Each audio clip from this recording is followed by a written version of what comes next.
This is CBS News Chicago. Topping your 10 at 10 today, that heat wave moving in and our temperatures are expected to reach dangerous levels. This is a live look across downtown where it's already pretty warm and that humidity is growing. If you are working outside today, you already know it will be especially difficult. We saw these crews sweating it out at Grant Park, setting up for Lollapalooza. So please be cautious if you're extending a lot of hours outside today. Meteorologist Mary Kay Kleiss is live with us. And Mary Kay, we do need to take this very seriously.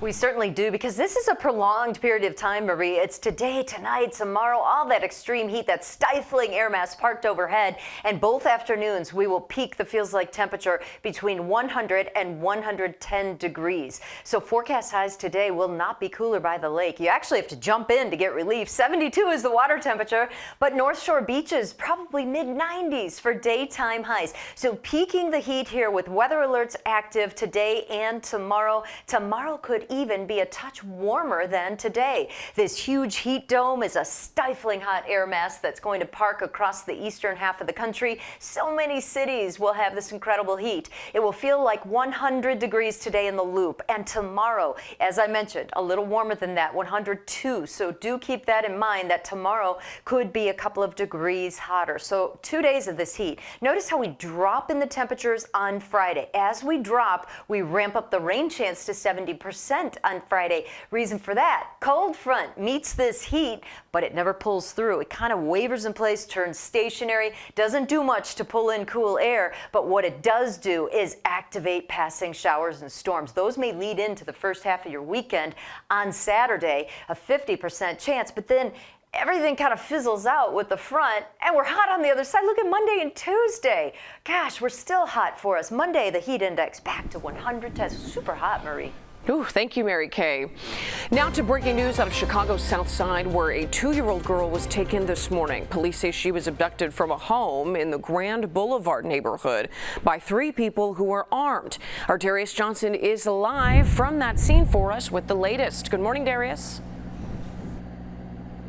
Hey there, Marie. Good morning to you. Please bear with me as I just wrapped up the interview with the grandmother of that 2-year-old girl who was abducted from her home, from her custody. We just wrapped up that interview in the last 5 minutes. Take a look at this video. Essentially, she tells me it was around 4:50 this morning when the baby's mother and several men broke into her home with guns, and they abducted the 2-year-old girl. Her name is Autumn. I'm not sure if you're able to see that photo of Autumn right now, but Autumn was living here with her grandmother, and she tells us that the baby's mother and several other people came inside and took her with guns. Now at this time, they don't know where they are.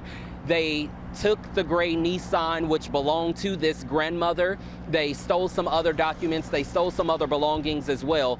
Take a listen at what this grandmother told us in the last 10 minutes about what happened this morning. She did not want her face shown on camera. Put a gun to my sister and my brother's head. About 4 guys and the mother, and they basically just came in and took her, attempting to take my daughter, and took her. They sent me an email basically letting me know that they have what they thought they did, and told me not to contact the police.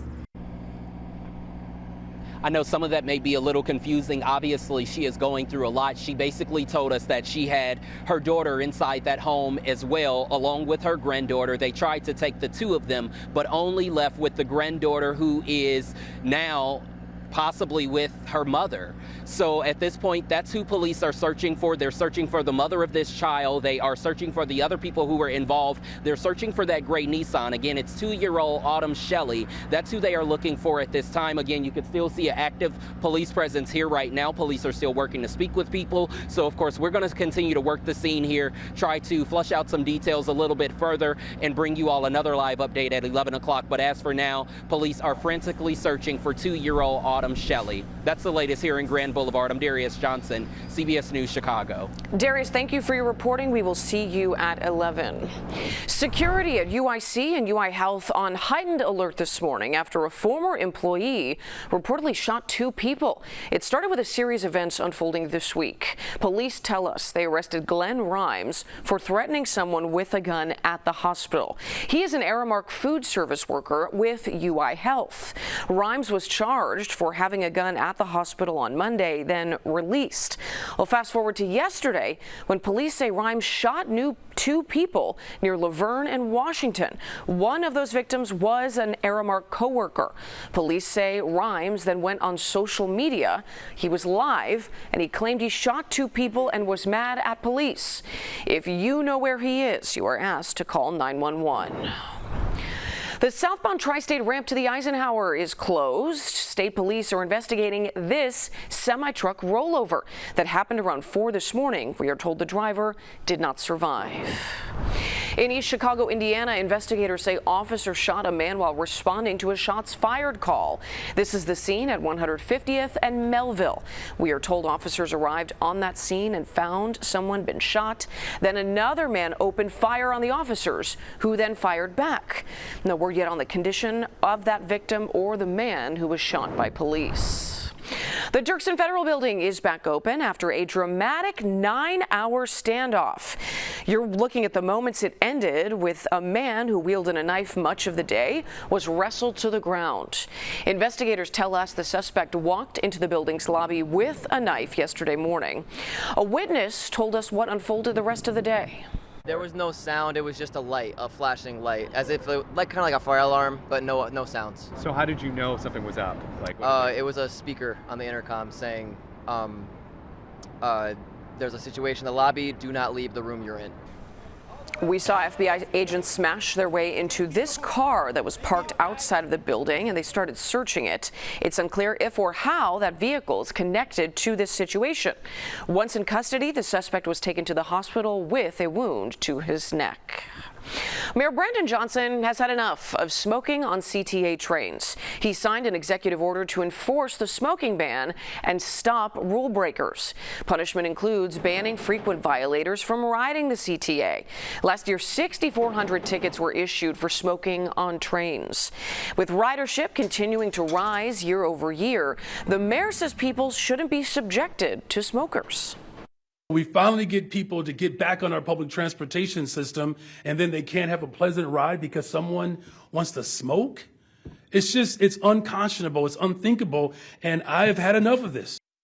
The mayor says he is going to use the whole of government approach that he's used to tackle crime to tackle this. He says O'Hare's record number of flyers means a huge amount of visitors, and it's just a bad look for tourists. With kids going back to school in a few weeks, he said it's unhealthy for them, and the smoking needs to stop. 2 members of the Chicago Board of Education are calling on Governor Pritzker, pushing for a special legislative session this summer. They want more funding for schools across Illinois. This comes as the Chicago Public School District works to figure out how to tackle a $734 million budget deficit. CPS is required to pass a balanced budget by the end of next month.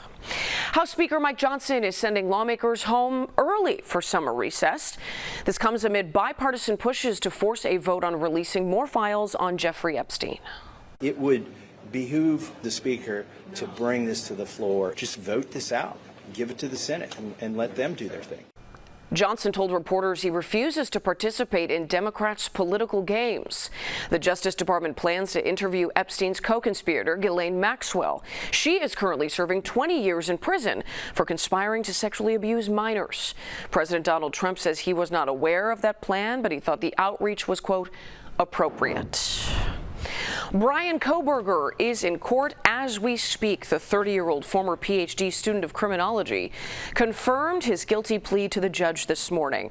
Kohberger admitted to stabbing to death 4 Idaho college students, and he did that to avoid the death penalty. He did that plea agreement to avoid the death penalty. His sentence could come down at any moment, but Kohberger is expected to face life in prison without parole. He will also give up his right to appeal. Eric Mendez, who was imprisoned with his brother for the 1989 deaths of their parents, is now in the hospital with a serious medical condition. His lawyer says he was transferred to an outside medical facility last week, but did not say what was wrong. TMZ and the LA Times are both reporting that Mendez has kidney stones. The Kennedy Center's Opera House could soon be renamed after First Lady Melania Trump. House Republicans have added an amendment to a spending bill for the Interior Department to rename the building. The congressman who introduced it said it's a, quote, excellent way to recognize the First Lady's commitment to promoting the arts. Melania Trump is an honorary chair of the Board of Trustees of the Kennedy Center. Well, it seems like teens are always on their phones, but there's a set of apps that might not be so bad for them. A new study from Northwestern found nearly 1 in 4 teens use dating and friendship apps, but don't be alarmed.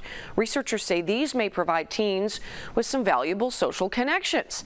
It's especially true for teens who identify as sexual and gender minorities. The 5 most popular apps for teens are Tinder, Yubo, Hinge, Bumble, and PDB. That is it for your 10 at 10 nonstop news. We will be right back with more of your top stories.